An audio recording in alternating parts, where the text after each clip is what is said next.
Mari kita buka Alkitab kita dari dua bagian firman Tuhan.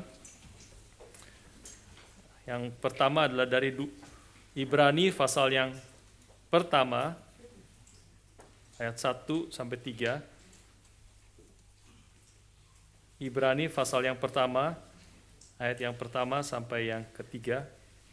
Saya ajak yang pria membaca bagian ini.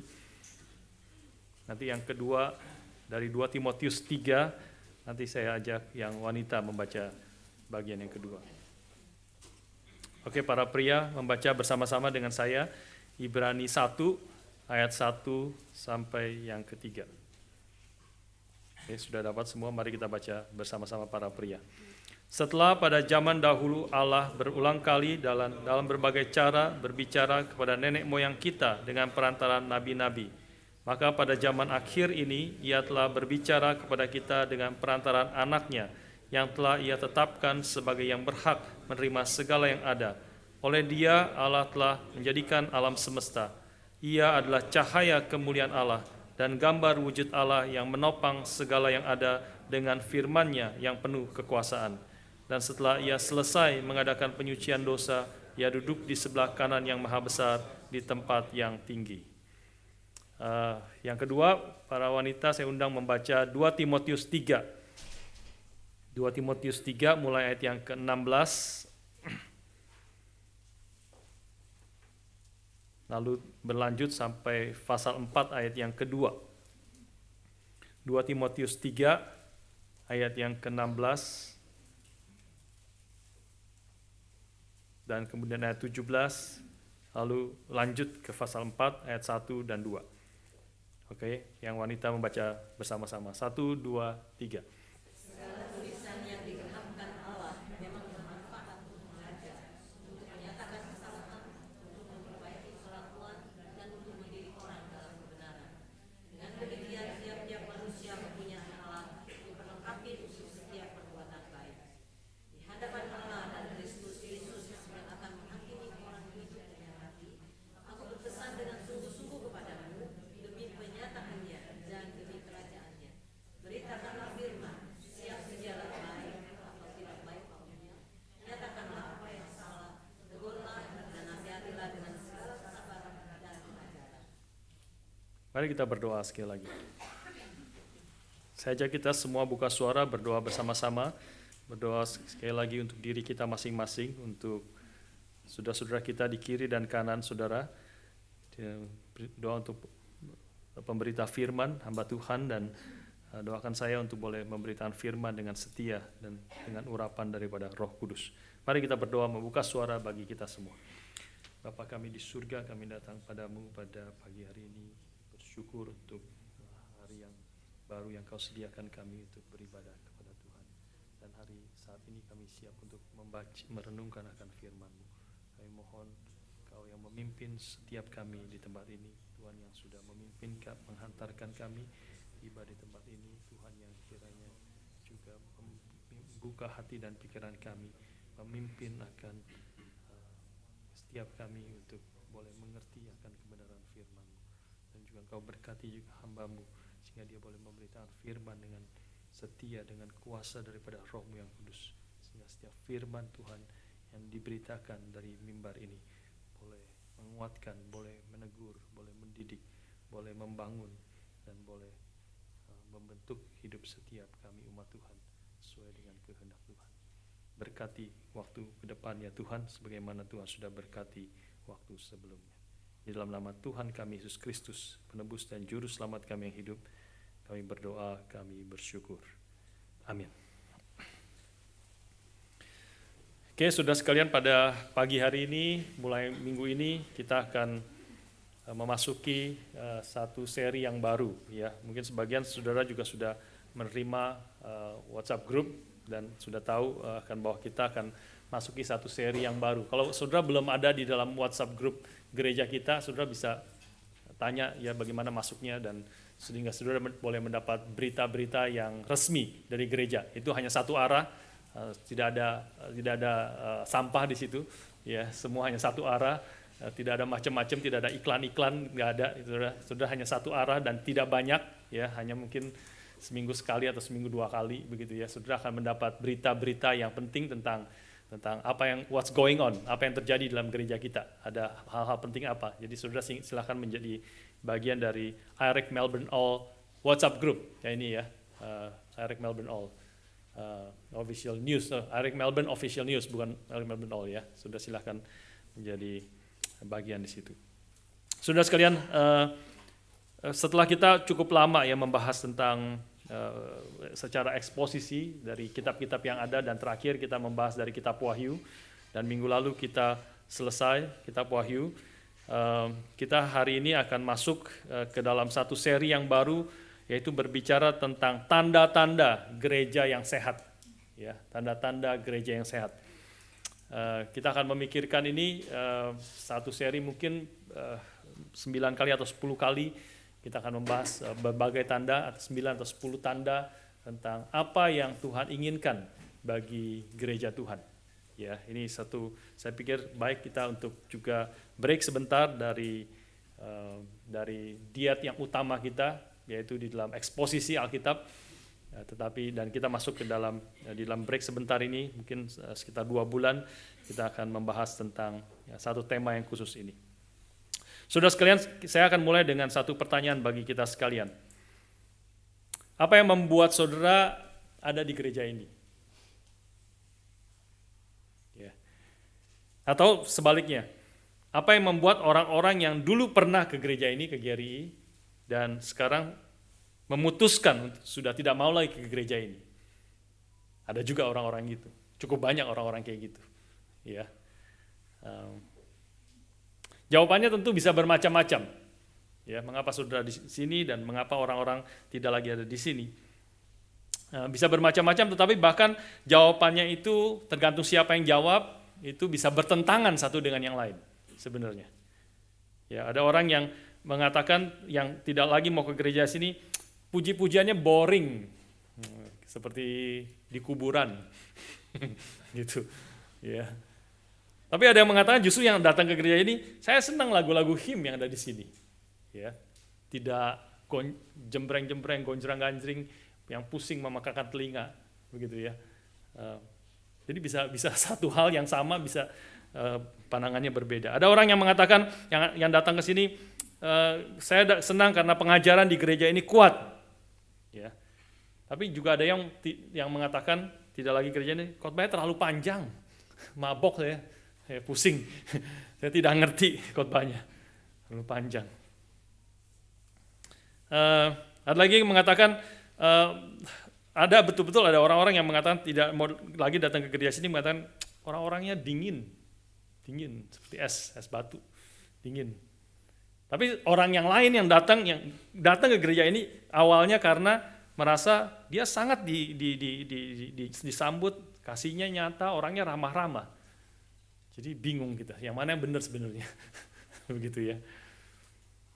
Saudara bisa datang ke gereja ini karena macam-macam alasan. Karena program sekolah minggunya bagus, ya karena gedungnya cukup nyaman, cukup bersih, ya. Karena ada teman-teman, karena parkirnya gampang, banyak parkir di belakang, di depan, sebagainya. Lokasinya convenience, ya. Tapi juga ada orang-orang yang tidak datang karena alasan-alasan itu sebenarnya. Lokasi convenient, tetapi ada yang mengatakan tidak se-convenient kalau di Lygon Street dulu. Ya, Lygon Street lebih convenient lagi di tengah-tengah city. Dan sebagainya, saudara sekalian. Ya. Jadi dari pertanyaan-pertanyaan ini ada satu hal yang sama, saudara sekalian, jawabannya apapun jawaban yang tadi diberikan. Jawabannya itu adalah alasan atau jawaban daripada manusia. Mengapa kita datang atau apa yang kita pikir gereja itu adalah gereja yang baik. Mengapa saya datang ke gereja ini atau mengapa saya tidak lagi datang ke gereja ini. Itu adalah alasan-alasan dari apa yang kita pikir, apa yang kita rasakan ya sebagai jemaat Tuhan.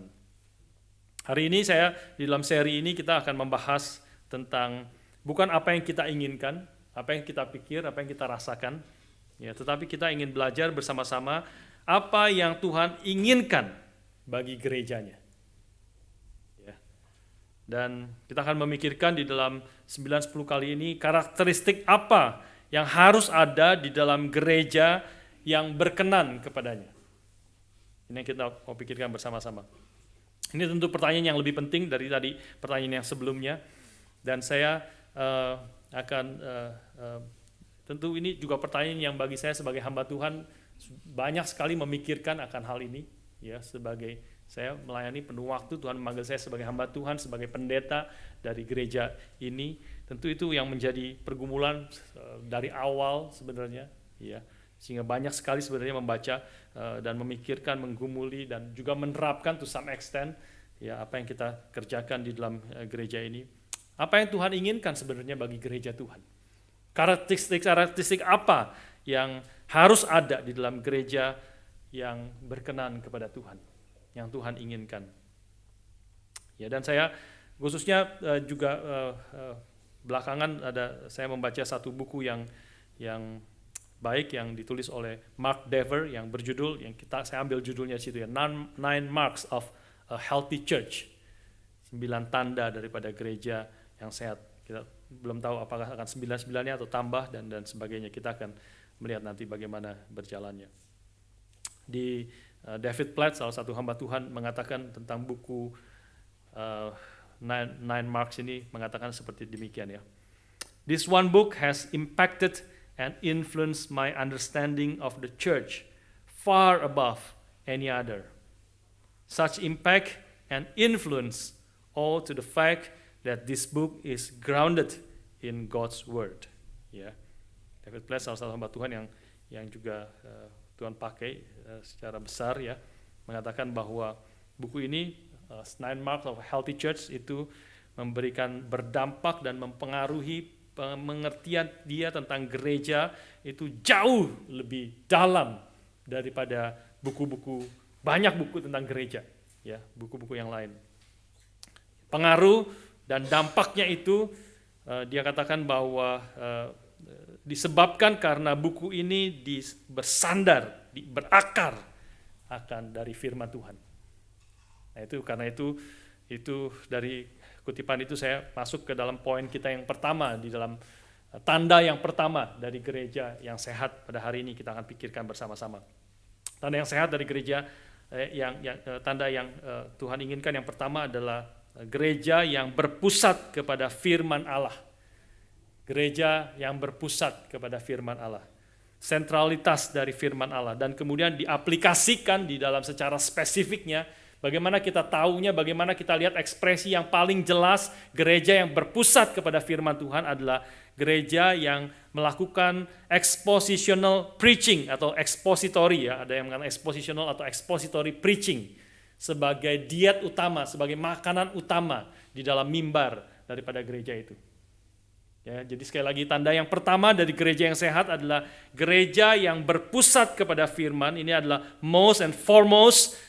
Dan dia akan memberi dampak kepada segala aspek dan tanda-tanda yang lain. Karena semua tanda-tanda yang lain harus kembali berakar dan berasal daripada firman Tuhan. Ya. Gereja yang berpusat kepada firman dan sebagai ekspresinya itu dinyatakan secara yang kita bisa lihat dengan jelas adalah gereja yang melakukan expository preaching. Ya, di dalam menjadi makanan yang utamanya dari diet yang utama yang ada di dalam gereja itu.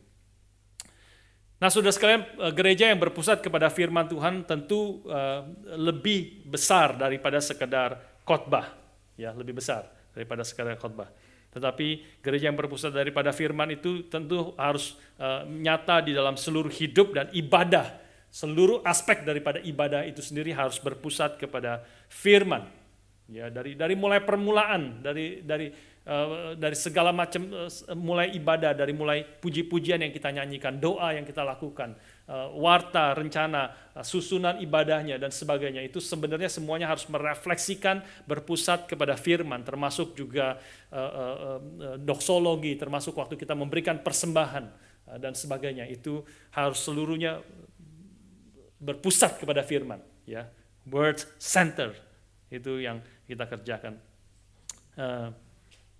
Dan disinilah kita, tetapi nanti kita akan lihat secara khusus aplikasinya di dalam khotbah ekspositori yang perlu ada menjadi diet utama di dalam pelayanan di dalam gereja. Ya. Saudara sekalian, bahkan sebenarnya desain daripada gereja, arsitektur daripada gereja itu juga menunjukkan ini berpusatnya di mana gereja. Ya, kalau saudara masuk ke gereja ini dari sana ini cuma 2 pintu, ya, maka saudara langsung begitu masuk, apa yang saudara lihat? Yang saudara lihat adalah ini. Yang saudara lihat adalah ini. Ya, saudara pasti langsung melihatnya ini. Seluruhnya bangkunya juga berpusat ke sini. Ya, ini adalah pusatnya. Ini menunjukkan the central daripada gereja ini. Mimbarnya bukan di samping, saudara, bukan di samping di sana. Ya, ada gereja-gereja yang seperti demikian. Mimbarnya itu di samping. Artinya itu menyatakan pusatnya bukan di firman, bukan di khotbah, ya, tetapi di tempat-tempat yang lain. Saudara sekalian, jadi kita pertama-tama akan melihat di sini sentralitas gereja sebagai yang berpusat kepada firman Tuhan, ya, firman yang memberi hidup itu sendiri. Kristus sendiri mengutip misalnya di dalam Ulangan pasal 8 ayat yang ketiga, mengutip di dalam Perjanjian Baru, dia mengutip Ulangan 8 ayat ketiga, dia mengatakan bahwa manusia hidup itu bukan dari roti saja, tapi dari setiap firman yang keluar dari mulut Allah. Ya, dari perkataan itu kita bisa mengerti bahwa artinya tanpa firman Tuhan itu kita tidak bisa hidup. Seperti kita tidak bisa hidup dari roti. Kita sangat sadar kalau kita tidak ada makan. Saudara puasa sehari, apalagi 2 hari, 3 hari, ya masih bisa hidup sih. Ya, 2 hari tidak makan masih bisa hidup. Tapi saudara akan mulai lemes. Makin lama makin lemes, dan saudara akan sadar tidak bisa hidup tanpa roti. Tapi firman Tuhan Yesus mengatakan manusia hidup bukan dari roti saja, tetapi dari setiap firman dari mulut Allah. Tapi kita sering tidak sadar bahwa tanpa firman Tuhan kita tidak bisa hidup. Tanpa firman Tuhan kita akan mati. Mati tentu di dalam pengertian apa yang Tuhan inginkan. Hidup di dalam definisi daripada Tuhan. Hidup yang sesuai dengan apa yang menjadi kehendak Tuhan. Dari mulai pertama kita bisa melihat bahwa firman itu adalah firman yang memberi hidup kepada kita. Dari mulai Kejadian pasal kedua, ketika Tuhan berkata kepada Adam dan Hawa, engkau boleh makan dari semua pohon dalam taman ini, dengan bebas kau boleh memakannya, tetapi hanya satu buah dari pohon pengetahuan baik dan jahat itu jangan kamu makan, karena pada waktu kamu makannya pastilah engkau mati. Kalau Adam dan Hawa mentaati perkataan itu, perkataan firman itu, mereka mentaatinya, mereka menikmati semua makanan yang ada di dalam taman itu dengan bebas, dengan sukacita, makanan-makanan, pohon-pohon, buah-buahan, sayur-sayuran yang sangat bagus, ya, yang terbaik yang ada, mereka akan terus hidup. Mereka akan terus hidup. Ya. Tetapi karena mereka melanggar akan perkataan Tuhan, firman Allah itu, maka mereka mulai mati. Mereka mengalami mati secara rohani, kemudian mati secara fisik. Dan kalau tidak ada anugerah Tuhan, tetapi kita bersyukur ada anugerah Tuhan bagi Adam dan Hawa, kita percaya, dan juga bagi anak-anak Tuhan. Tanpa anugerah, tetapi tanpa firman Tuhan yang datang kepada mereka sebelum mereka mati secara fisik, maka mereka akan mati secara kekal, mati selama-lamanya, terpisah dari Allah yang adalah hidup itu sendiri. Janji itu, pengharapan akan hidup itu diberikan oleh Tuhan di dalam Kejadian 3 ayat 15. Setelah manusia jatuh di dalam dosa, Tuhan langsung berfirman kepada manusia, aku akan mengadakan permusuhan antara engkau dan perempuan ini, antara keturunanmu dengan keturunannya. Keturunannya akan meremukkan kepalamu ular, dan kau akan meremukkan tumitnya. Itu adalah sekali lagi perkataan Tuhan, janji Tuhan yang akhirnya memberi pengharapan, memberi satu-satunya pengharapan bagi manusia boleh mendapatkan kehidupan ketika janji Tuhan itu, perkataan Tuhan itu akhirnya digenapi di dalam Kristus yang telah datang mati menebus dosa kita. Tuhan juga kemudian memanggil Abraham. Kita lihat survei sedikit ya secara singkat. Tuhan memanggil Abraham dengan firman-Nya. Tuhan datang kepada Abraham orang kafir, Abraham orang dalam bangsa kafir yang menyembah berhala-berhala. Tuhan datang kepada Abraham dan berkata kepada Abraham, namanya waktu itu masih Abraham, keluar, tinggalkan bangsamu, tinggalkan sanak keluargamu, ikutlah aku. Dan aku akan memimpin kamu masuk ke dalam tanah perjanjian. Aku akan menjadikan kau bangsa yang besar. Dan aku akan memberkati engkau. Aku akan memberkati orang-orang yang memberkati engkau. Dan aku akan memimpin kau masuk ke dalam tanah yang aku akan tunjukkan kepadamu.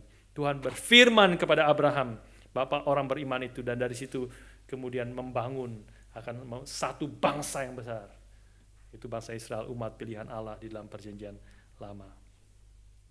Saudara sekalian, juga salah satu yang paling dramatis di dalam perjanjian lama berbicara tentang bagaimana firman itu berkuasa memberikan hidup, yaitu kalau saudara membaca di dalam Yehezkiel pasal ke-37.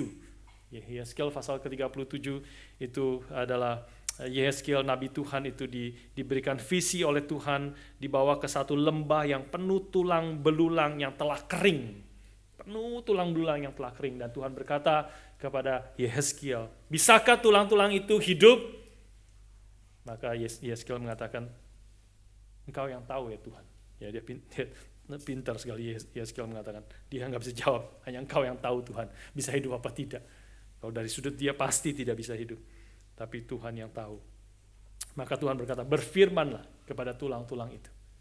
Berfirman, katakanlah firman Tuhan, supaya dia hidup. Jadi tulang-tulang itu hidup, dan kemudian Yehezkiel berfirman sesuai dengan perintah daripada Tuhan, dan tulang-tulang itu mulai bergerak. Ini visi yang diberikan Tuhan kepada Yehezkiel, dan mulai bergerak, tulang-tulang itu mulai menyatu, tulangnya menyatu, kepala, tangan, semua kerangkanya menjadi menyatu dan bergerak, mengerikan sekali. Dan kemudian muncul daging, muncul urat-urat, syaraf-syaraf semuanya, dan semua menjadi semuanya lengkap, tapi belum hidup.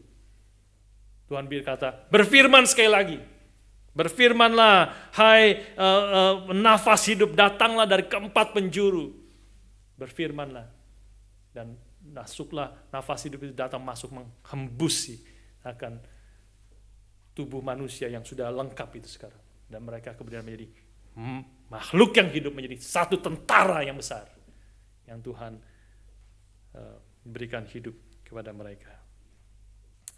Saudara sekalian, puncaknya adalah bicara tentang firman yang memberi hidup itu adalah puncaknya adalah ketika sang firman itu, yaitu Kristus itu sendiri datang ke dalam dunia, seperti yang tadi kita baca di dalam Ibrani pasal yang pertama.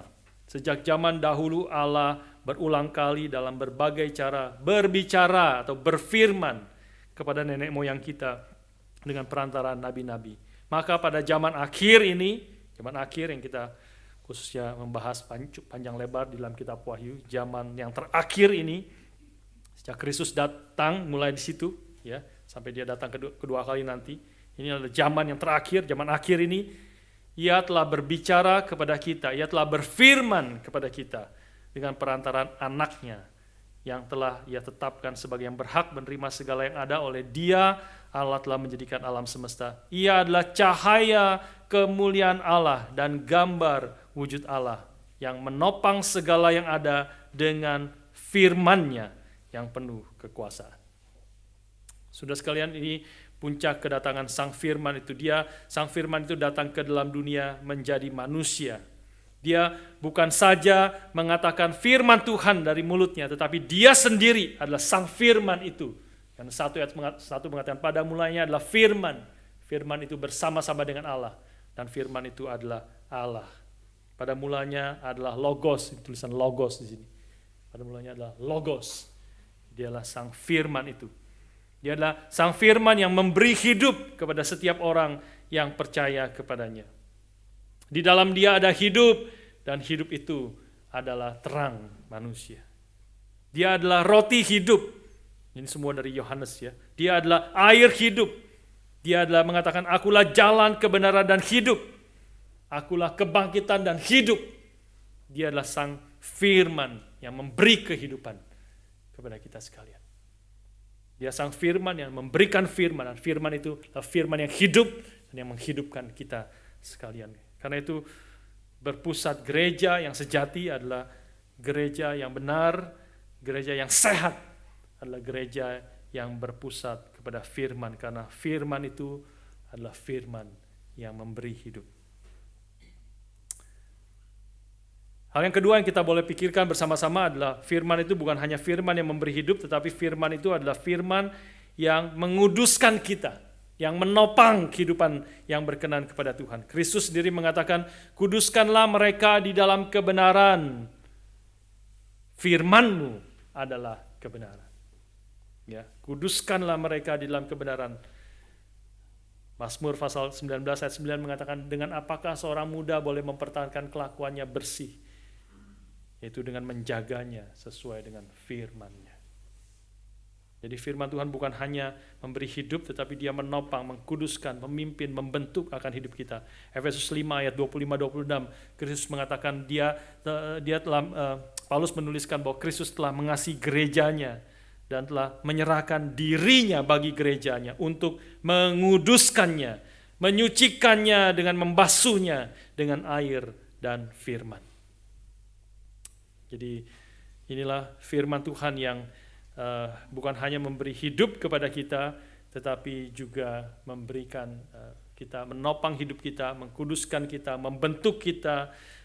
Firman Tuhan bukan hanya supaya kita boleh mengenal dan percaya kepada Dia dan diselamatkan oleh Kristus, Sang Firman itu, tetapi juga firman Tuhan boleh mengkuduskan kita, boleh mengkoreksi hidup kita, boleh mendidik kita, boleh membentuk kita, supaya hidup kita semakin serupa dengan Kristus, gambar Allah yang sempurna itu.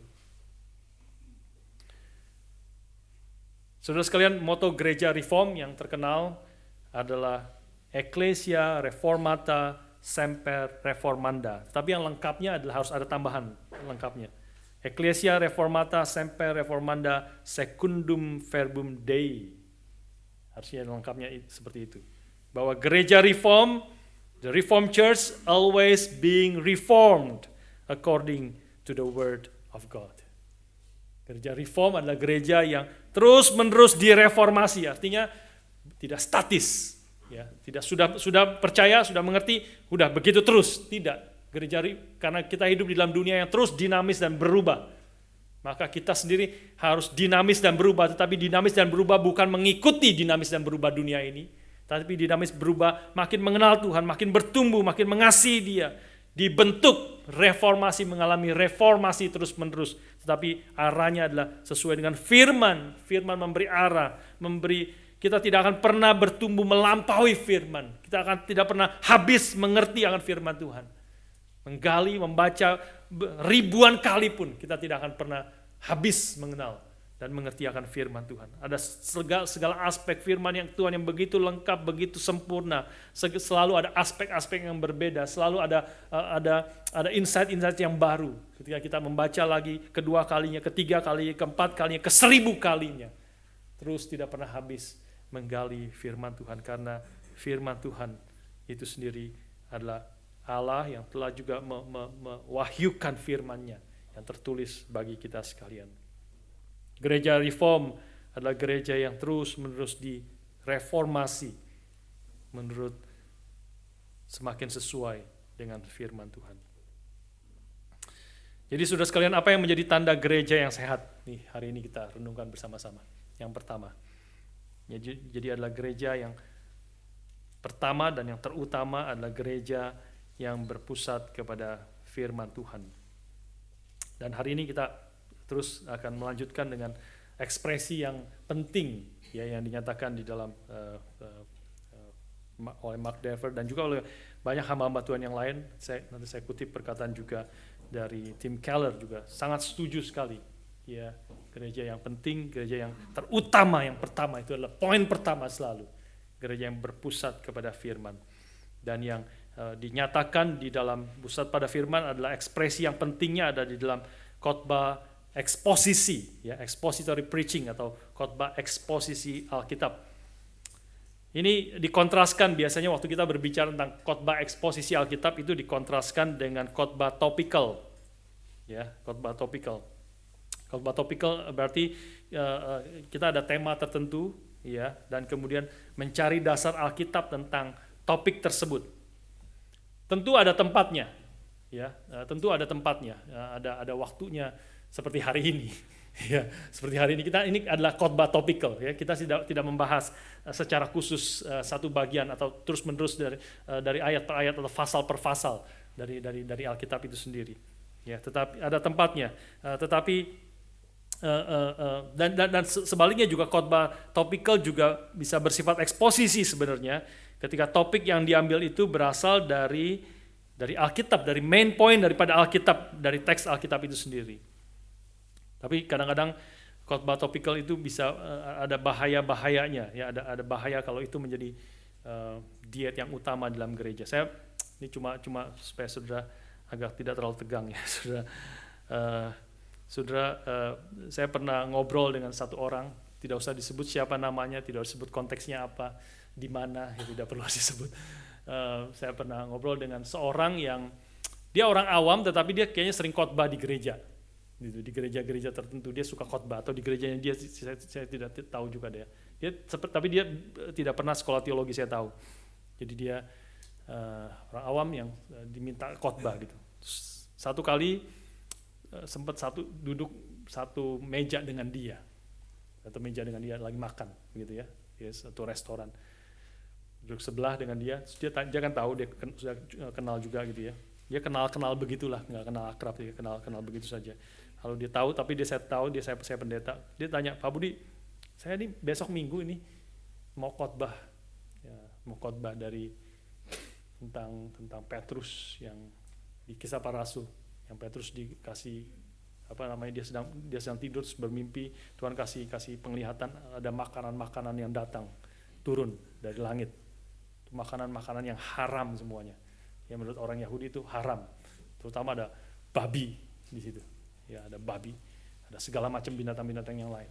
Terus disuruh potong, makanlah itu. Suara itu berkata, Petrus bilang, enggak. Dari kecil, dari lahir saya tidak pernah menyentuh makanan haram itu, tidak pernah menyentuh bibir saya. Tidak mungkin saya makan itu. Nah, terus dia bilang, Pak Budi, boleh nggak saya khotbah dari poin itu, ya, dari Alkitab itu, ya. Itu saya rasa, ya, artinya adalah itu kita nggak boleh makan lemak-lemak babi. Gitu. Kalau makan yang lemak-lemak, cukyok, gitu. Cucu apa segala macam, lemak babi, perut babi, kaki babi, kepala babi, ya, usus babi dan segala macam, ya. Itu nggak boleh makan tuh. Itu kan Petrus bilang, tidak aku nggak boleh mau makan. Dia bilang, justru poinnya kebalik, Pak. Poinnya kebalik. Tapi kan benar kan, kita nggak boleh makan lemak-lemak yang bahaya kan buat kita kan. Ya itu sih benar, tapi itu sih benar. Jangan makan banyak-banyak lemak-lemak dan sebagainya. Ya bahaya gitu, ya. Tapi teks itu bukan bicara itu, Pak. Teks itu bukan bicara itu. Justru poinnya adalah di situ adalah justru Tuhan bilang suruh potong. Ya, Petrus justru suruh potong, suruh makan. Dan itu bukan poinnya untuk masalah makan nggak makan babi, bukan itu. Bapak baca lanjutannya. Bapak akan tahu bahwa itu adalah ilustrasi daripada nanti karena Petrus berpikir, dan semua orang Yahudi berpikir, percaya bahwa Injil hanya bagi orang Yahudi saja. Sekarang Petrus ingin Tuhan ajarkan kepada Petrus bahwa Injil bukan hanya bagi orang Yahudi, tetapi bagi orang kafir, orang haram. Bagi orang Yahudi itu haram. Nah itu makan, tidak ada yang Tuhan bilang halal, tidak boleh engkau bilang haram. Ya, yang Tuhan bilang itu suci, bersih, tidak boleh engkau menganggap itu haram. Itu poinnya, Pak. Jangan khotbah tentang makan babi. Itu ilustrasi mungkin boleh, Saudara. Tapi poinnya bukan di situ. Nah, Saudara, itu mungkin the worst kind of topical preaching gitu, ya. The worst kind. Jadi maksudnya dia udah punya pikiran, dia waktu datang kepada Alkitab baca bagian itu dia sudah punya pikiran, dia topiknya adalah apa? Jangan makan makanan yang tidak sehat, gitu. Ya, salah satunya babi, gitu, babi yang lemak-lemak, yang penuh dengan lemak-lemak.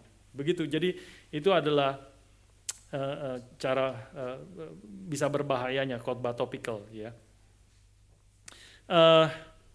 Tapi sebenarnya khotbah topikal sekali lagi ada tempatnya, apalagi ketika khotbah topikal itu topiknya itu diambil dari Alkitab, ya, dan diekspos dari berdasarkan dari poin daripada Alkitab itu sendiri sebenarnya.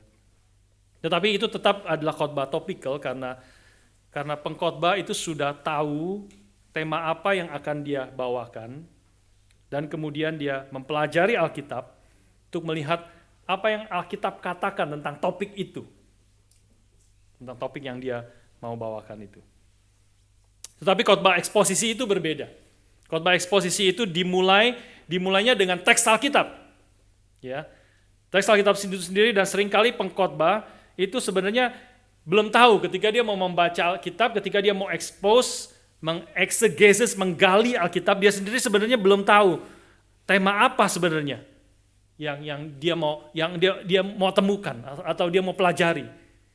Dia sekarang mau mempelajari Alkitab, dan dari Alkitab itu tentu harus ada temanya. Ya, dan Alkitab itu sendiri kemudian menemukan tema-tema, tetapi tema-tema itu mungkin adalah sesuatu yang dia tidak pernah pikir sebelumnya.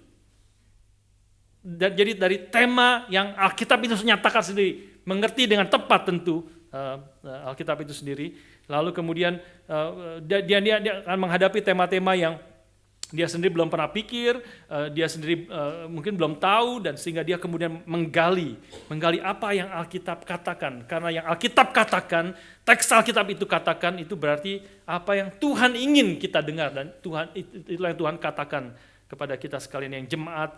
Kita semua anak-anak Tuhan perlu mendengar akan berita yang dinyatakan oleh Alkitab itu. Bahkan seringkali pengkhotbah itu akan menghadapi tema-tema yang hampir tidak mungkin dia khotbahkan, kecuali dia sampai kepada yang dinyatakan oleh Alkitab itu sendiri. Yang Alkitab berikan, bukakan di dalam teks yang dia pelajari. Itu pengalaman kita, pengalaman saya waktu membahas kitab Wahyu yang terakhir ini, dan juga sebelum-sebelumnya. Kitab-kitab yang banyak teks-teks yang saya tidak mungkin khotbahkan itu kalau bukan masuk ke dalam eksposisi bagian itu. Dan ingin setia kepada apa yang Tuhan sudah nyatakan kepada firman, di dalam firman-Nya. Pengkhotbah kadang-kadang terkejut karena firman Allah di dalam teks itu bertentangan, bukan hanya dengan semangat zamannya, apa yang dia lihat di dalam zamannya ini, di dalam gerejanya, tetapi juga teks Alkitab itu bertentangan dengan apa yang dia ketahui dan yang dia percayai selama ini. Sehingga betul-betul menempatkan firman Tuhan, khotbah eksposisi itu menempatkan firman Allah sebagai otoritas yang tertinggi di dalam kehidupan gerejanya, termasuk di dalam kehidupan hamba Tuhannya yang membaca, menyelidiki. Dia adalah murid kebenaran, seperti semua jemaat adalah murid kebenaran, tunduk di bawah otoritas daripada Alkitab, firman Tuhan.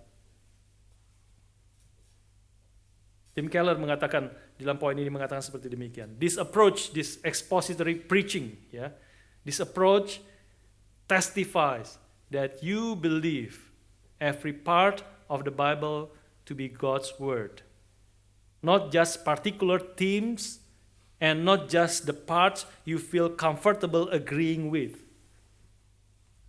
Ya. Jadi pendekatan ini adalah pendekatan expository preaching, ya, menyatakan dengan expository preaching yang menjadi diet utamanya, sekali lagi, ya, diet utamanya. Itu berarti kau percaya bahwa setiap bagian daripada Alkitab, sebagai bagian daripada Alkitab adalah firman Tuhan. Ada banyak bagian Alkitab di kitab Wahyu yang saya nggak pernah khotbahkan sebelumnya. Waktu hanya khotbahkan ketika masuk ke dalam eksposisi kitab Wahyu. Seluruhnya adalah firman Tuhan, bukan hanya tema-tema tertentu. Dan bukan hanya bagian-bagian yang kita comfortable. Ya, pengkhotbah comfortable, setuju, gampang, mudah setuju dengan hal itu. Karena kita sudah mengerti sebelumnya. Saudara sekalian, inilah yang dilakukan oleh banyak gereja zaman sekarang ini yang kebanyakan banyak sekali, dan ini salah satu juga approach daripada buku yang kita pakai ini. Dia tidak bahas seluruhnya tentang gereja yang sehat, tetapi poin-poin yang terutama yang menjadi sangat kurang di dalam banyak gereja saat ini, zaman ini. Zaman ini banyak sekali gereja, sudah menilai gereja yang sehat, sudah pikir datang ke gereja tertentu, apa yang menjadi dasarnya adalah, salah satu yang paling penting adalah saudara perlu melihat gereja itu adalah gereja yang mengkhotbahkan khotbah eksposisi. Saudara, ini sekali lagi bukan kita semua preaching to the choir, semua sudah setuju dan hanya menegaskan bahwa kita semua ini benar apa yang kita lakukan. Tidak, saudara sekalian ya. Ini mendidik kita mengerti tentu yang kita lakukan sejauh ini, sejauh yang apa yang kita mengerti dan yang sesetia mungkin, tetapi tentu ada hal-hal yang nanti kita sendiri akan dikoreksi. Kita sendiri sebagai satu gereja harus belajar, bertumbuh, berubah, kembali kepada firman. Kembali kepada apa yang Tuhan inginkan. Tapi ini menjadi ciri daripada gereja reform yang mengerti akan bagian ini, memang dikontraskan dengan banyak gereja zaman sekarang ini yang diet utamanya adalah justru topical. Dan ketika diet utamanya topical itu menjadi berbahaya sekali. Saya pernah mendengar berbicara dengan seorang yang mengatakan ketika dia bertanya kepada salah satu pemimpin dari gereja yang demikian, ketika dia tanya kepada salah satu pemimpinnya, mengatakan ditanya, mengapa gereja kamu tidak mengkhotbahkan hal-hal tentang neraka? Mengapa gerejamu tidak berbicara tentang berkorban tentang murka Allah terhadap dosa? Mengapa gerejamu tidak jarang sekali, hampir tidak pernah berbicara tentang peringatan Kristus terhadap dosa, teguran Kristus terhadap dosa? Saudara tahu apa jawaban dia? Jawaban dia adalah bicara tentang murka Allah, tentang peringatan terhadap dosa itu hanya bagian kecil. Memang ada di dalam Alkitab, tetapi itu hanya bagian yang kecil sekali di dalam Alkitab. Saudara percaya itu? Saudara percaya itu hanya bagian yang kecil sekali? Saya dapat, Pak, itulah bahayanya orang yang hanya khotbah topikal. Hanya bicara khotbah topikal. Dan bahaya sekali, mungkin sekali juga dia berarti tidak pernah sungguh-sungguh membaca Alkitab. Secara terus-menerus, secara pasal per pasal, kitab per kitab, ayat per ayat. Karena kalau saudara membaca ayat per ayat dari kitab Injil saja yang menjadi boleh dikatakan inti daripada iman kita, Injil Matius, Markus, Lukas, Yohanes, saudara akan melihat khotbah teguran akan dosa, khotbah tentang neraka, tentang ratap dan kertak gigi. Itu begitu banyak di dalam perumpamaan-perumpamaan yang Tuhan Yesus tuliskan, perkataan-perkataan Tuhan, peringatan-peringatan Tuhan, begitu banyak. Itu bukan bagian yang paling kecil, itu salah satu bagian yang paling besar khotbah daripada Tuhan Yesus. Berbahaya sekali kalau kita hanya mengkhotbahkan bagian-bagian bersifat topikal, karena kita akan pilih topik-topik yang pengkhotbah. Kalau saya hanya berkhotbah topikal, saya akan pilih khotbah-khotbah yang saya familiar, khotbah-khotbah tema-tema yang saya cukup rasa ini bagus dan menarik, dan akan mungkin diulang-ulang terus dari berbagai aspek, dan hanya memakai Alkitab sebagai entry point, pintu masuk saja untuk poin dan tema yang akan saya pikir menarik dan sudah dikuasai. Dan ini menjadi sesuatu yang berbahaya, khotbah yang secara diet utamanya adalah khotbah bersifat topikal. Tetapi khotbah eksposisi itu menjadikan tema dan pokok utama khotbahnya itu berdasarkan tema dan pokok utama dari teks Alkitab itu sendiri. Jadi waktu saya approach Alkitab, saya sekali lagi seperti tadi saya katakan tidak tahu akan khotbah apa sebenarnya. Tetapi Alkitab yang guide saya merasakan sekali itu. Saya merasakan sekali, mengerti sekali itu, mengalami sekali itu. Nggak tahu mau khotbah apa, minggu depan nggak tahu khotbah apa. Tapi mulai baca Alkitabnya. Alkitabnya itu sendiri yang memberikan saya tema. Alkitabnya sendiri yang memberikan saya poinnya. Dan karena itu kita mendengar apa yang firman Tuhan katakan. Apa yang Tuhan inginkan, yang Tuhan sampaikan di dalam firman-Nya. Tentu di dalam segala keterbatasan saya. Dan tentu sekali lagi firman Tuhan jauh lebih limpah dari apa yang dapat kita sampaikan. Tapi paling sedikit boleh setia dengan apa yang Tuhan nyatakan boleh mengerti sejauh yang semampu mungkin untuk apa yang Tuhan sudah nyatakan di dalam Alkitab. Dan seringkali, karena itu seringkali waktu membaca, merenungkan firman, mempersiapkan, saya sendiri sering dikagetkan. Saya sendiri rasa bergumul sekali dengan hal itu. Karena firman Tuhan itu akan mengajar hal-hal yang bahkan tidak pernah kita pikir, bahkan yang kita rasa penting. Tapi firman Tuhan itu membongkar hati kita yang terdalam ketika kebenarannya itu diberitakan. Tentu saudara sekalian itu tidak mudah, ada pergumulan-pergumulan yang berat, tetapi inilah komitmen kita kepada sola scriptura atau otoritas seluruh firman Tuhan atas seluruh hidup kita. Dan kita mau mendengar, kita mau mengerti, dan kita mau tunduk dan taat kepada firman Tuhan itu. Jadi saudara, biarlah saya tidak terlalu peduli saudara datang tidak datang karena alasan apapun, tidak datang karena alasan apapun yang bermacam-macam, alasannya bisa macam-macam, orang datang tidak datang, tetapi biarlah kalau saudara datang ke gereja ini ataupun ke gereja manapun yang saudara pergi, ya, biarlah saudara melihat itu salah satu tanda gereja yang sehat. Apakah seluruh kehidupan gereja itu berpusat kepada firman, dan salah satu ekspresi yang paling penting, apakah firman Tuhan itu dikhotbahkan secara eksposisi. Itu mungkin salah satu alasan, a good reason to leave the church. Nanti khotbah hari Yemi Jin akan khotbahkan hari Sabtu ini di Persekutuan MPF.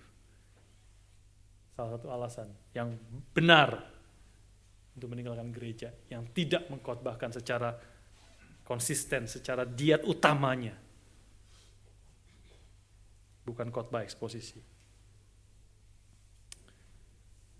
Saudara sekalian, disinilah saya melihat tanggung jawab saya untuk memberitakan firman Tuhan, ya, sebagai tanggung jawab saya yang utama. Juga bergumul pikirkan dengan itu keadaan kita pelayanan di sini. Kalau saudara membaca dalam Kisah Para Rasul pasal yang ke-6, saudara akan tahu di situ itu ada peristiwa dalam gereja mula-mula yang terdapat masalah, mulai ada kegelisahan di dalam gereja mula-mula, Kisah Para Rasul pasal 6. Yaitu ketika gereja makin bertambah, makin bertumbuh, sehingga janda-janda jemaat Yunani yang bukan Yahudi, ya, janda-janda dari jemaat yang berasal dari orang-orang Yunani. Mereka mulai merasa tidak fair, tidak diperhatikan, dan oleh daripada kebutuhan mereka, khususnya pembagian makanan, diakonia dan sebagainya. Maka para rasul berkumpul dan merasa ini tidak baik kalau gereja tidak memperhatikan hal itu. Maka para rasul berkumpul dan memilih 7 orang yang penuh roh dan hikmat untuk melayani kebutuhan ini. Dan alasannya yang penting di sini, ya. Atau sebelum alasannya, artinya adalah memilih 7 orang yang penuh roh dan hikmat untuk melayani kebutuhan ini. Artinya kebutuhan ini penting, ini pelayanan yang penting. Kalau tidak penting, tidak perlu penuh roh dan hikmat. Ini orang-orang yang pelayanan yang penting, yang memerlukan kekuatan dari Tuhan, roh Tuhan, perlu hikmat dari Tuhan, bagaimana mengatur pelayanan ini dengan baik, ya. Tapi para rasul memilih 7 orang ini dengan alasan apa? Supaya kami bisa memusatkan pikiran dalam doa dan pelayanan firman. Ya, saudara harus mengerti, ya, akan hal ini, bahwa ini menjadi panggilan saya yang utama, ya, untuk dalam pelayanan doa dan pelayanan firman. Sekali lagi, bukan pelayanan meja, diakonia dan lain-lain itu tidak penting, dan juga bukan berarti saya tidak melakukan hal-hal apa lain selain berkhotbah, ya. Banyak sekali pelayanan di dalam gereja kita ini, ya. Dan setiap hamba Tuhan, setiap pendeta di gereja GRI adalah ketua daripada badan pengurus. Ketuanya, artinya ketua berarti dia harus memimpin segala sesuatu. Ya, memimpin dalam banyak hal, pembangunan gedung gereja, beli gedung, ya, itu banyak sekali hal yang harus dikerjakan. Mempertimbangkan segala sesuatu. Ya, pelayanan, pembesukan, pelayanan segala macam, konseling dan sebagainya. Ya, dan juga kemudian sekolah minggu dan sebagainya, pelayanan remaja, dan banyak sekali pelayanan-pelayanan yang kita kerjakan. Tetapi biarlah saudara mengerti, kita sebagai satu gereja juga mendukung bersama-sama. Prioritas pekerjaan hamba Tuhan adalah doa dan firman. Itu bukan hanya untuk kebaikan saya untuk melakukan kehendak Tuhan, tapi kebaikan kita semua, kebaikan saudara sekalian. Tuhan menginginkan hamba Tuhan yang Tuhan panggil boleh melayani dalam pelayanan doa dan firman. Meskipun tentu saya dan Yijin dan sebagainya bukan rasul, ya, tetapi itu menjadi paralel yang kita boleh melihat sebagai hamba Tuhan yang Tuhan panggil secara penuh waktu, supaya boleh memusatkan pikiran di dalam doa dan pelayanan firman. Dan disinilah kita melihat ayat yang terakhir itu di dalam 2 Timotius 3 yang tadi kita baca. 2 Timotius 3 ayat yang ke 16-17. 2 Timotius 3 ayat 16 dan 17 itu sekali lagi ini menjadi kesimpulan Paulus menuliskan kepada Timotius ya tentang firman Tuhan. Ini salah satu ayat yang kita perlu menghafal ya, bahwa segala tulisan yang diilhamkan Allah, segala tulisan yang dinafaskan Allah, God breathed ya. Segala tulisan yang dinafaskan Allah itu memang bermanfaat untuk mengajar, menunjuk tentang scripture. All scriptures is God breathed. Ya, segala tulisan yang dinafaskan Allah itu memang bermanfaat untuk mengajar, untuk menyatakan kesalahan, untuk memperbaiki kelakuan, dan untuk mendidik orang dalam kebenaran. Dengan demikian tiap-tiap manusia kepunyaan Allah, tiap-tiap kita, saudara dan saya, semua kita yang ada di tempat ini, itu diperlengkapi untuk setiap perbuatan baik. Berdasarkan firman yang bermanfaat, mengajar, menyatakan kesalahan, memperbaiki kelakuan, dan mendidik kita semua di dalam kebenaran. Lalu sudah lanjut ke dalam pasal 4. Ini kan pembagian yang sebelumnya tidak ada pasal-pasal. Lanjut sebenarnya tidak perlu ada pemisahan di situ. Setelah berbicara demikian, segala tulisan yang diilhamkan Allah bermanfaat mengajar, menyatakan kesalahan, memperbaiki kelakuan, mendidik orang dalam kebenaran. Dengan demikian tiap-tiap manusia kepunyaan Allah diperlengkapi untuk setiap perbuatan baik. Lalu Paulus sekarang masuk kepada Timotius. Tugas daripada Timotius yang utama. Dikatakan in the presence of God and of Christ. Di hadapan Allah dan Kristus Yesus yang akan menghakimi orang yang hidup dan yang mati. Aku, Rasul Paulus di sini, berpesan dengan sungguh-sungguh kepadamu demi penyataannya, demi kerajaannya. Perintahnya cuma satu. Beritakanlah firman. Inilah perintah Paulus, Rasul Paulus kepada Timotius, hamba Tuhan yang ditempatkan di Efesus untuk melayani secara penuh waktu, melayani sebagai hamba Tuhan di situ. Kau mengerti sentralitas firman, pentingnya firman, karena itu in the presence of God and of Christ Jesus who will judge the living and the dead, and in view of his appearing and his kingdom, I give you this charge.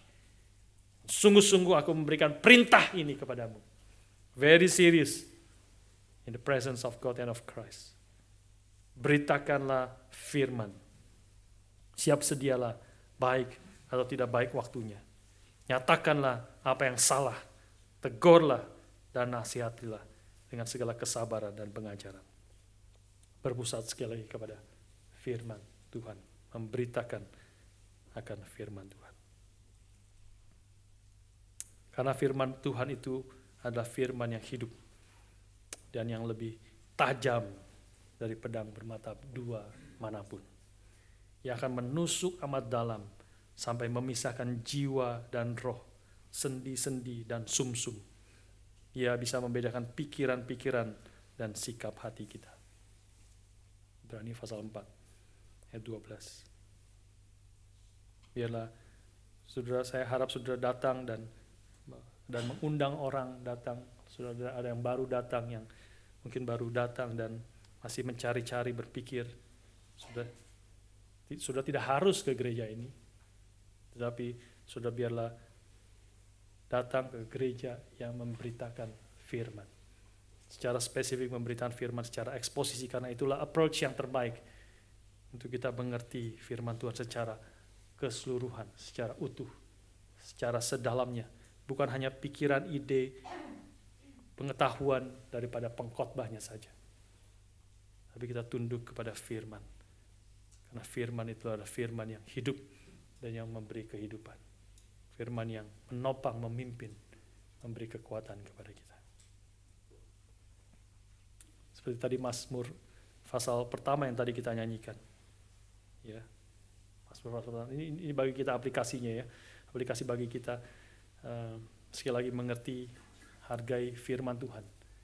Yang di dalam hidup kita tentu bisa saudara secara pribadi merenungkan firman. Seperti Mazmur pasal pertama itu mendorong kita bicara tentang merenungkan firman siang dan malam.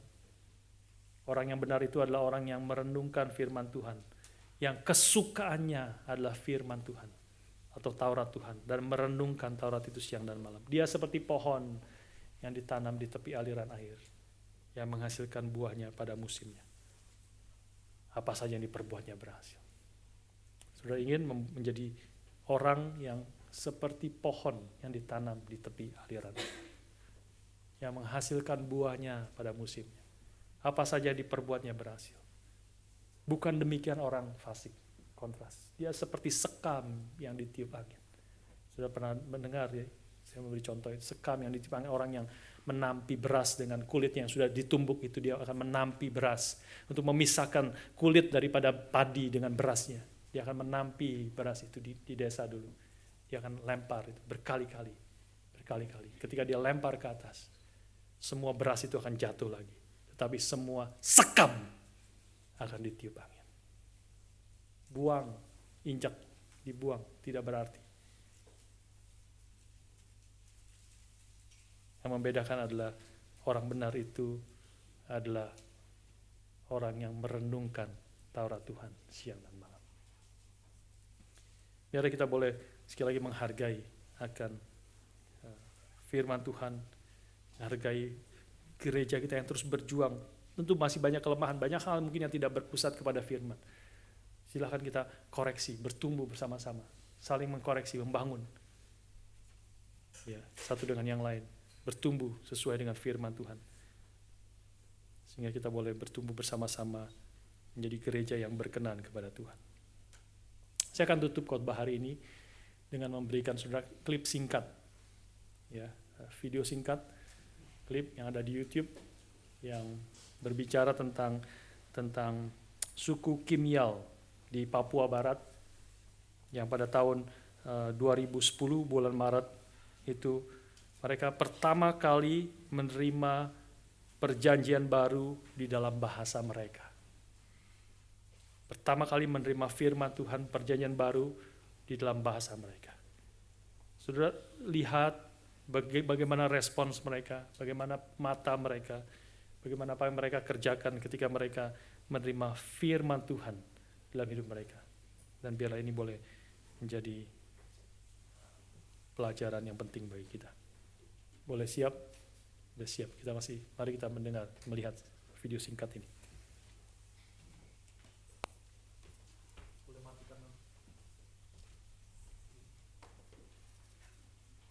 Traffic advisory Mike Alpha Delta from Sintani to Corpa, now crossing the ridge just above Sela, maintaining 1-2000. There'll be a big party when we land. There'll be dancing and singing, and it'll be pretty amazing.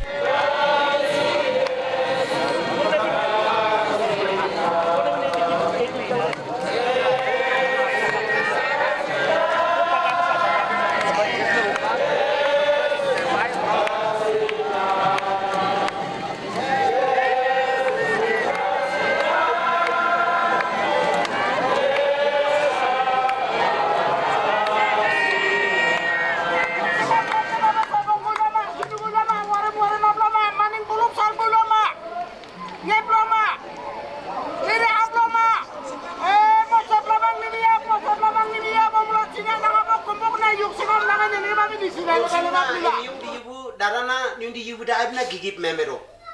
Dara memero kom. Sumni ni wenena yung di ibu nisin mati yut sampai wahyu. Gigip dangkal wenena wala yung simna igin kom kiaman. White Valor Mike Alpha Delta landing quarter foot.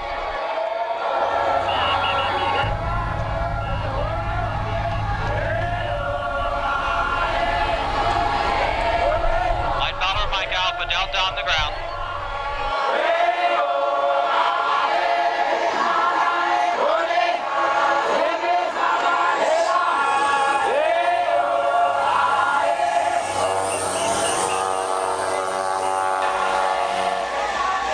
The one pastor had said, it says in the Gospel of John that in the beginning was the Word, and the Word was with God, and the Word was God. And Jesus is that Word, and Jesus is coming, and we need to be there to meet Him. Just blew me out of the water. I thought, Lord, this is how we know that it's you doing something here.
And then they handed it off to the older believers, and one of the ladies, just spontaneously, I don't think they had planned for her to say anything, but she just said, we have taken God's word, we've accepted it, we've put it into our hearts, and now we're going to give it to you young people who need to also take it and accept it and walk with God as He teaches in this Bible. You know, so they handed it off to the younger believers, and you know, the crying and the sobbing that took place there was just, it was something totally unexpected to me, because I knew they would be happy, but the emotion that came out was just so overwhelming to me. I thought, we have no idea. You know, we have had the Word of God for so long. We have taken it for granted. We have resources, we have translations, we have, you know, all these different things, and we don't cherish it. We don't realize what a precious gift we have and hold in our hands. And these guys were realizing that and saying, God, you've come to us through the Word.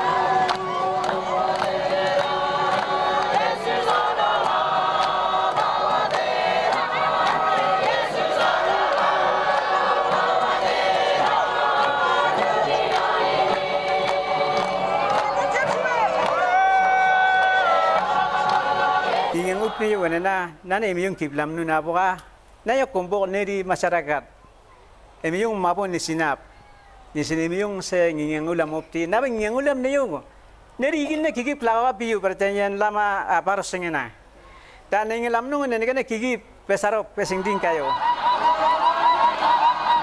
The Kimyals always had a love for the Word. They had prepared this ark sort of thing for the Bibles to be put in.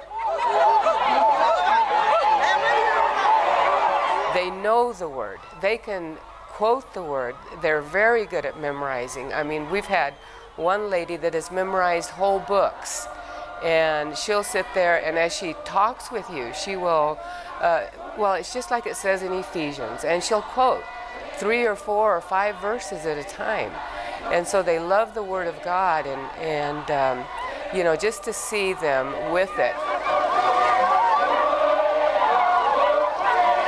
Jadi bisa puluhan na ngingangulok. Imayong si Bebe yakabap na nung ngingangulam siyo. Ti imayong si Bebe bap na delibop.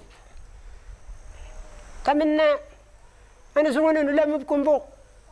Sumne na imayong di mi yesu kada sud bisi kubuka. Imayong di yubune na membib siang. Panune di menak del siang sumne ne. Sembib no. Tingin ang ulam neo. Nana imayong di yubu amulat lam sisi wenena Indonesia yubu di babe. Lani yubu di babe. Yali yubu di babe. Nalcha yubu di babe na amulat lam sisi. Amulat lam sino et pare tahun so amulat lam sino bok. Tanggal 16 Maret nenege na imiyong di buku Alkitab koruk pun yubu koma kim yal yubu. Nanti saya majung ki yokwen ane na neri yin mal. Imiyong mabo amulat lam sununa nundi yubu raib samona ana sambonun koma. Yoko yubu sampane di on buku kemelam neri ompat sunun kom. Ane na koruk pun yubu anda ot wen ising kempat neri berda ompat sununa aboka neri kanga ngingang ulam niyo. Tanggal 16 Maret ane kena. Kam yak de ya yubu nenege. Kikip nundi suku gem yal sokowak. Kikip yung giyawan nunne kikip. Dawub di salbay abdi. Kikip nundi nang loma kikip debab. Aboka nundi kanga ngingang lokulam sil. Pep nak delim na. Sumne ni. Emi yung na yung apa kiplam na. Ano se? Di man de ya yubu nenege lak dep ne ya se. Di man de ya nenege na. Wene ya ko dep la di man de ya nenege na de ya la ko buka sampai pokoprak na orum lela.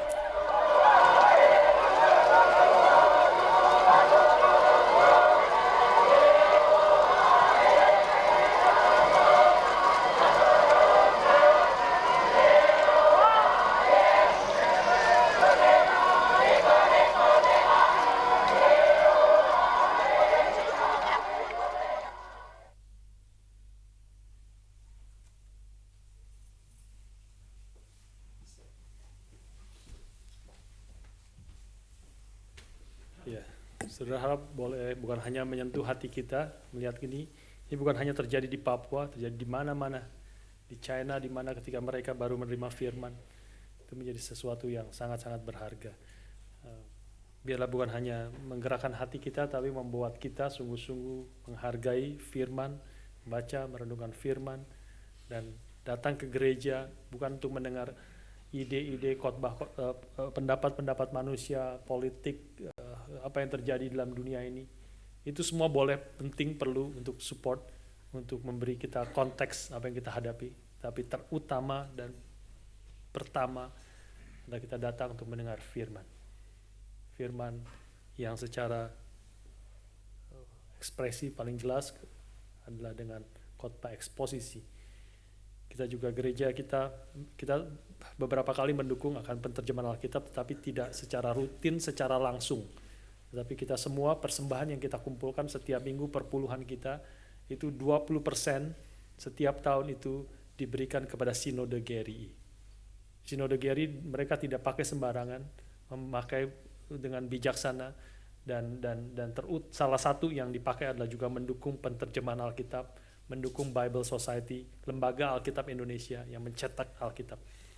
Jadi memang mungkin tidak secara langsung, tetapi kita juga berbagian, karena kita ada bagian daripada Sinode Geri. Biarlah kita semua uang kita, apa yang kita pakai, dan kita terutama kita sudah begitu banyak Alkitab yang kita punya, mungkin sudah baik yang berdebu di rumah saudara. Alkitab di HP kita ada ratusan Alkitab di satu HP, berbagai versi. Biarlah kita menghargai, membaca, merenungkan firman Tuhan itu, dan dia akan menjadi seperti pohon yang ditanam di tepi aliran air, yang menghasilkan buahnya pada musimnya. Apa saja yang diperbuatnya berhasil. Mari kita berdoa.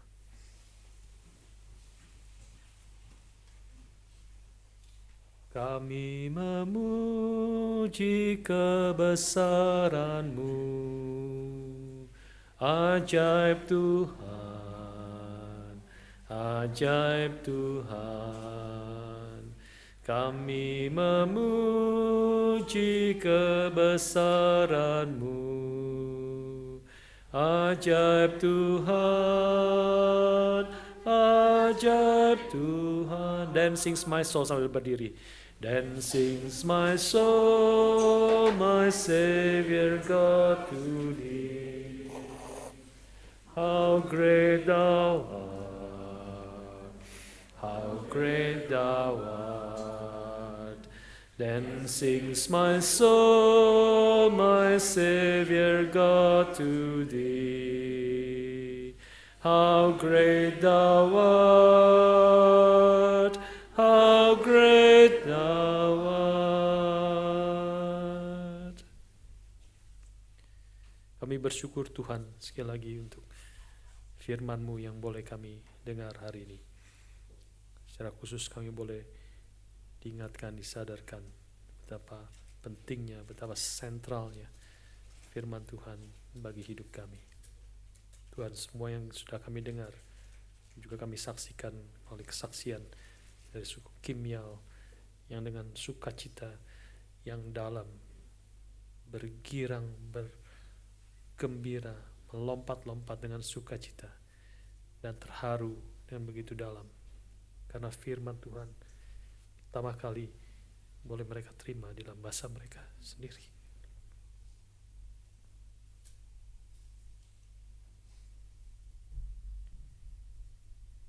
Tuhan, tolonglah kami dan pimpinlah kami